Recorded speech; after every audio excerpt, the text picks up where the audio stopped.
Bonjour à tous, je suis Navi et vous regardez l'émission Tarpem Bien. Compliqué, hein. Compliqué à dire. Hein.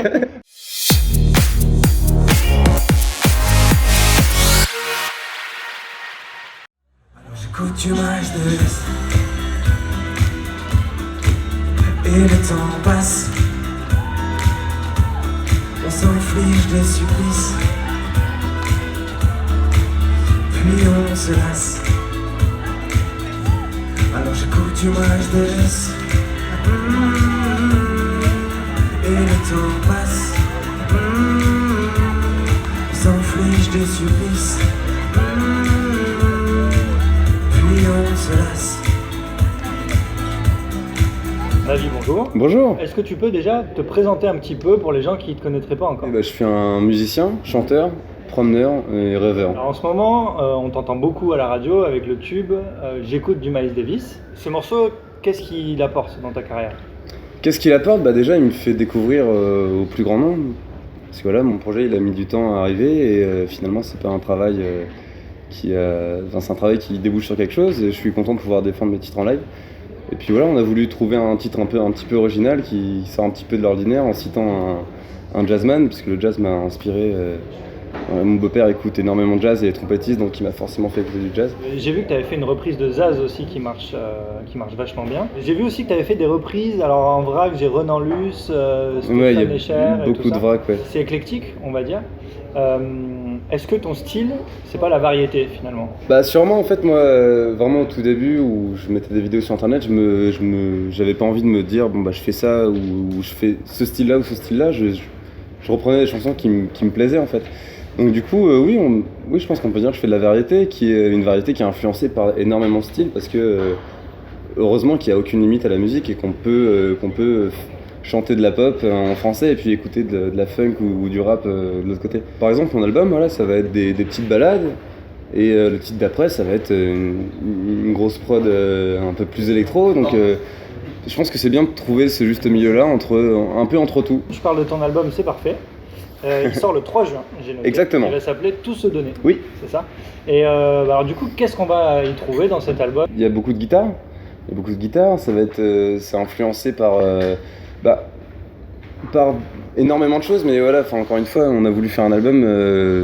Dans un album, on peut pas mettre une chanson où il y a de la funk, du rap, du rock, du jazz. Sinon, tu te rends bien compte que c'est inaudible. Ouais. Donc voilà, c'est de la variété en français avec axé sur l'amour, parce que je pense que c'est ce qui nous passionne tous depuis la nuit des temps. Donc l'amour qui se passe bien, qui se passe pas trop bien, et puis on arrive à trouver notre juste milieu entre tout ça.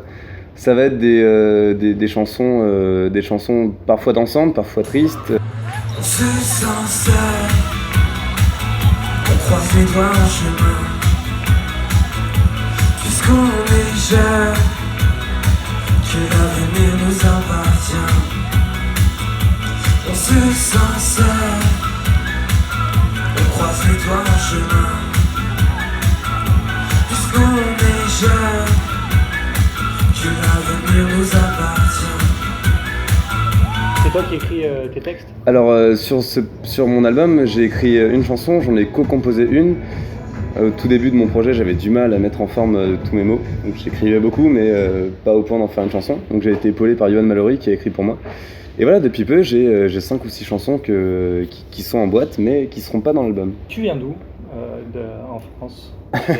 Tu viens d'où en France? Pas loin de Paris, oui, tout à l'est de Paris, dans un petit village qui s'appelle Crouy-sur-Ourcq, qui est le dernier village de l'Île-de-France.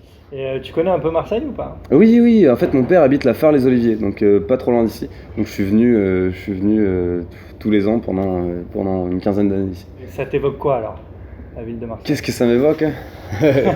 Les cigales, l'OM, le pastis, la plage, le soleil surtout. Et puis la bonne humeur, pas tout le temps en fait, Ouais. pas tout le temps. Quand t'es en voiture ici, je pense que ça peut être relou. Hein.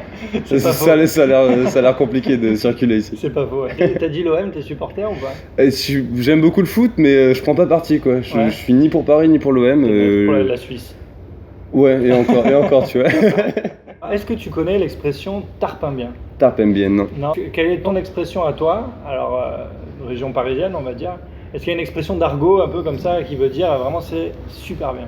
Je sais pas s'il y a une expression pour dire ça, mais moi en général je dis oh, c'est ouf. C'est ouf. C'est ouf. Ouais.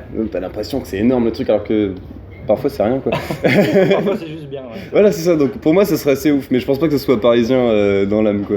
Et est-ce que tu connais une expression marseillaise, une expression, un mot qui te touche particulièrement? V là-haut, celui-là. Là. V-le, lui. Lui là. Il y a le cagnard, il y en a plein. Moi je dis ça avec l'accent parisien, mais je fais assez bien l'accent marseillais, je crois. Ouais, bah vas-y. On a qu'à finir l'interview. On finit l'interview comme ça? Ah bah si tu veux. Ah bah pas de problème. Tu veux pas me donner une fraise? Tu veux une fraise, je te la donne. Merci beaucoup. N'oublie pas de m'oublier, un jour sur deux on s'aime, une nuit sur deux je traîne ma peine. N'oublie pas de m'oublier, Draco et la scène, parasite ma boîte crânienne. Tu veux qu'on se souvienne, j'aime quand